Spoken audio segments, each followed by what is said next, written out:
அஸ்ஸலாம் வலைக்கும் welcome back to our channel. அல்ஹம்துலில்லா நான் நல்லா இருக்கேன். ஐ ஹோப் எல்லாருமே நல்லா இருப்பீங்க நம்புகிறேன். இன்றைக்கி நம்ம சூப்பரான ஒரு கேக் ரெசிபி தாங்க பார்க்க போகிறோம். கடைகளில் கிடைக்கக்கூடிய அதே டேஸ்ட்டில் தான் இருக்கும். அதுவும் நம்ம வீட்டில் இருக்கிற இன்க்ரீடியண்ட்டை வச்சே நம்ம செய்யலாம். டிலே பண்ண வேண்டாம், வாங்க இப்போ நம்ம வீடியோக்குள்ளே போகலாம்.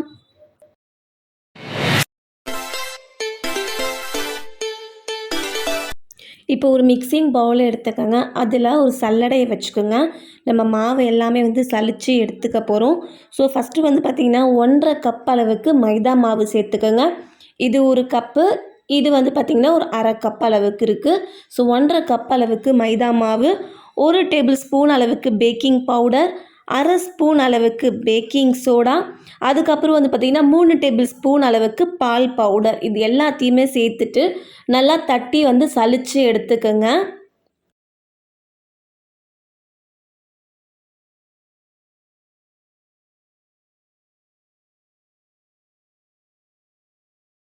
அவ்வளோதான், சூப்பராக எடுத்தாச்சு. இப்போ நான் 1.5 கப் அளவுக்கு ப்ரௌன் சுகர் சேர்த்துக்கிறேன். இதுவே நீங்கள் ஒயிட் சுகர் சேர்க்குறதா இருந்தால் மிக்சியில் அரைச்சிட்டு கரெக்டாக 1 கப் அளவுக்கு சேர்த்தா போதும். ஏன்னா ஒயிட் சுகர் ஸ்வீட்டாக இருக்கும்.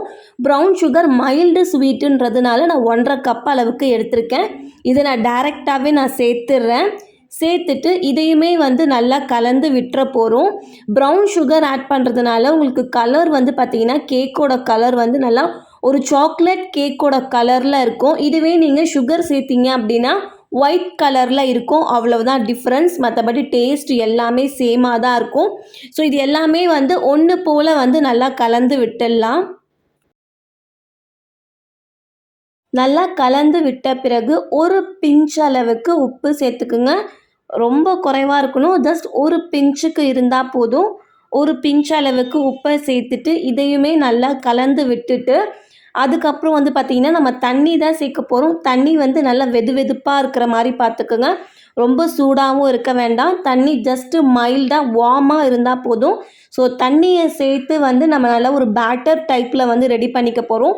தண்ணியை கொஞ்சம் கொஞ்சமாக சேர்த்துக்குங்க. அப்போ தான் நமக்கு அந்த ஒரு பேட்டர் கன்சிஸ்டன்சி கரெக்டாக நமக்கு ஃபார்ம் ஆகும். ஸோ நல்லா பீட் பண்ணிக்கோங்க தண்ணியை சேர்த்துட்டு. நம்மளோட வீடியோவை புதுசாக பார்க்குறவங்களா இருந்தீங்க அப்படின்னா மறக்காமல் சேனலை சப்ஸ்கிரைப் பண்ணுங்கள். பக்கத்தில் இருக்கிற பெல் பட்டனையும் ப்ரெஸ் பண்ணுங்கள். அப்போ தான் நான் போடுற வீடியோஸ் எல்லாமே உங்களுக்கு நோட்டிஃபிகேஷனில் காட்டும். ஆல்ரெடி நம்ம சேனலில் ரவா கேக் ரெசிபியும் இருக்குது. அதோட லிங்க்குமே நான் வீடியோட எண்டிங்கில் கொடுக்குறேன். விருப்பம் இருந்தால் ஃப்ரீயாக இருந்தீங்க அப்படின்னா அதையுமே செக் பண்ணி பார்த்துக்குங்க.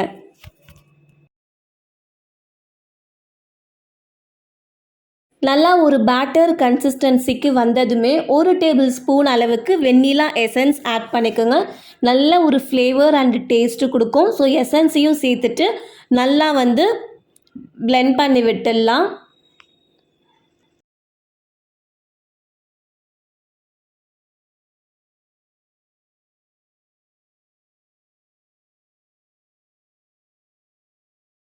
இப்போது கரெக்டாக அரை கப் அளவுக்கு நார்மல் ரீஃபைண்ட் ஆயில் ஆட் பண்ணிக்கோங்க. வாசனை எல்லாம் எதுவுமே இருக்கக்கூடாது. கரெக்டாக ஒரு அரை கப் அளவுக்கு சேர்த்துட்டு இதையுமே ஜஸ்ட் கை விடாமல் நல்லா கலந்து விட்டுக்கிட்டே இருந்தீங்க அப்படின்னா அந்த ஆயில் நல்லா உங்களுக்கு பிளெண்ட் ஆகிடும். ஸோ உங்களுக்கு பார்க்கும்போதே தெரியும் அந்த கன்சிஸ்டன்சி பாருங்கள் எவ்வளோ சூப்பராக இருக்குதுன்னு சொல்லிட்டு.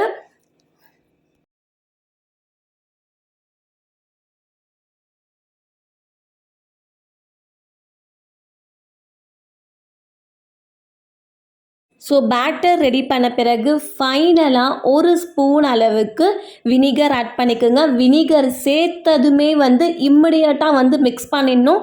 வெயிட் பண்ணாதீங்க. வினிகர் சேர்த்ததுமே நல்லா மிக்ஸ் பண்ணி விட்டுருங்க. அவ்வளவுதான், நம்மளோட பேட்டர் சூப்பராகவே ரெடி ஆகிடுச்சு. கன்சிஸ்டன்சியும் கரெக்டாக இருக்கான்னு சொல்லிட்டு செக் பண்ணி பார்த்துக்கோங்க. ரொம்ப தண்ணியாலாம் இருக்கக்கூடாது, ரொம்ப திக்காகவும் இருக்கக்கூடாது. கரெக்டாக ஒரு மீடியம் ஸ்டேஜில் இருக்கிற மாதிரி இருக்கணும் கன்சிஸ்டன்சி. ஸோ இது ஒரு சைடு இருக்கட்டும். இப்போ நம்ம கடாயை ப்ரீ ஹீட்டுக்கு வச்சிடலாம். ஸோ நல்லா ஒரு பேனை வச்சுடுங்க.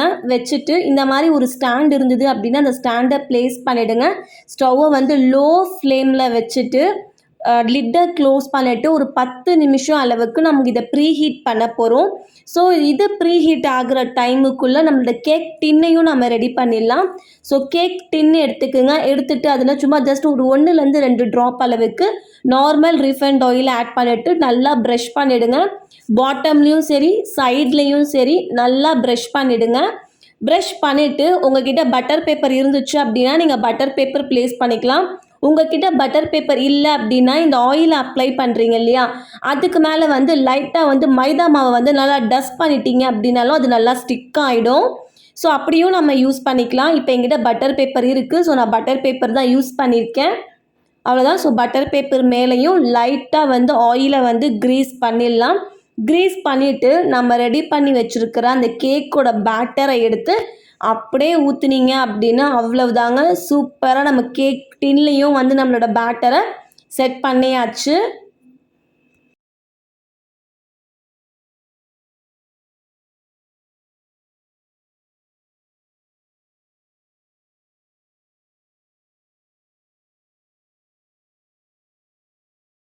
பேட்டரை ஊற்றிட்டு லைட்டாக வந்து டேப் பண்ணிக்குங்க.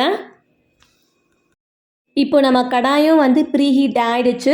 ஸோ இப்போ லிட்டை ஓப்பன் பண்ணிவிட்டு நம்மளோட கேக் டின்னை வந்து ப்ளேஸ் பண்ணிடலாம். கடாய் ஹீட்டாக இருக்கும். ஸோ பார்த்து ப்ளேஸ் பண்ணிக்கோங்க.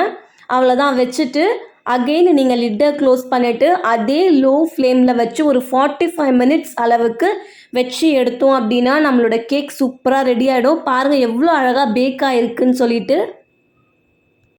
45 மினிட்ஸ் ஆகிடுச்சு. நான் கேக்கை வந்து எடுத்துட்டேன். உங்களோட கேக் வந்து எப்படி பேக் ஆகிருக்குன்னு சொல்லிட்டு செக் பண்ணணும் அப்படின்னா ஒரு நைஃப் எடுத்துக்கோங்க. நான் ஆல்ரெடி நிறைய டைம்ஸ் செக் பண்ணியிருக்கேன், பார்க்கும்போதே தெரியும்.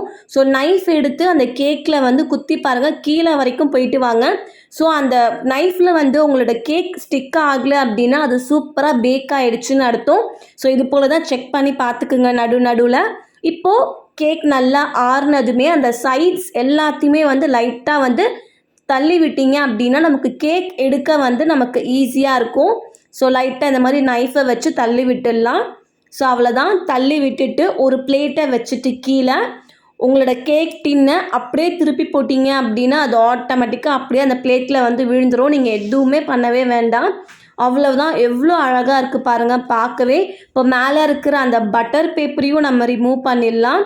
அவ்வளவுதான். நம்மளோட சூப்பரான ரொம்பவே ஸ்பாஞ்சியான கேக் வந்து ரெடிங்க. ரொம்ப ரொம்ப சாஃப்டாக இருக்கும். உங்களுக்கு கலர் பார்க்கும்போதே தெரியும், ஒரு சாக்லேட் கேக்குக்கான கலர் போல் இருக்கும். அந்த கார்னர்ஸ்லாம் பார்த்தீங்க அப்படின்னா அவ்வளோ அழகாக அந்த ஒரு டார்க் கலரில் சூப்பராக இருக்குது பார்க்கவே. நான் எடுத்து காட்டுறேன் பாருங்கள். அந்த சைட்ஸ் எல்லாமே பாருங்கள். அதே போல் ரொம்பவே வந்து சாஃப்டாக இருக்கும். சாப்பிடவும் அவ்வளோ டேஸ்ட்டாக இருக்கும். இதே கேக்கில் வந்து நீங்கள் விப்பிங் க்ரீமை வச்சு மேலே வந்து நீங்கள் யாருக்கு ப்ரெசென்ட் பண்ணுறீங்களோ அவங்களோட நேம் எழுதி கூட நம்ம ப்ரெசென்ட் பண்ணலாம். அந்த அளவுக்கு டேஸ்ட்டாக இருக்கும். ஸோ கண்டிப்பாக எல்லாருமே ட்ரை பண்ணி பாருங்கள். கடைகளில் அவ்வளோ விலை கொடுத்து வாங்குறதுக்கு பதிலாக வீட்டில் இருக்கிற பொருளை வச்சு நாமளே சூப்பரான கேக் செய்யலாம். ஸோ கண்டிப்பாக ட்ரை பண்ணி பாருங்கள். ரொம்ப ரொம்ப சாஃப்டாக இருக்கும் அண்ட் ரொம்ப டேஸ்ட்டாக இருக்கும். ஸோ மறக்காமல் ட்ரை பண்ணி பார்த்துட்டு எப்படி இருந்ததுன்னு சொல்லிட்டு என் கூட கமெண்ட் செக்ஷனில் ஷேர் பண்ணிக்கோங்க. அடுத்த ஒரு வீடியோவில் சந்திக்கும் வரை டாடா பாய் அண்ட் தேங்க்ஸ் ஃபார் வாட்சிங்.